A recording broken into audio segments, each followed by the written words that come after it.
Just wanna be with you.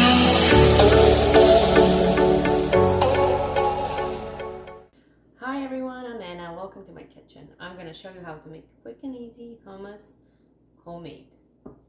You're going to need 1 cup of chickpeas, and you better peel them because it'll be better for digestion. Save about a cup, maybe about a tablespoon or 2 just for the garnish. 1/3 of a cup of tahini. I use the one from Ahval. This is one of my favorites. 1/2 cup of water. Some lemon, depends on how you like it. I don't use too much. 1 clove of garlic and about a teaspoon of salt. Let's do it.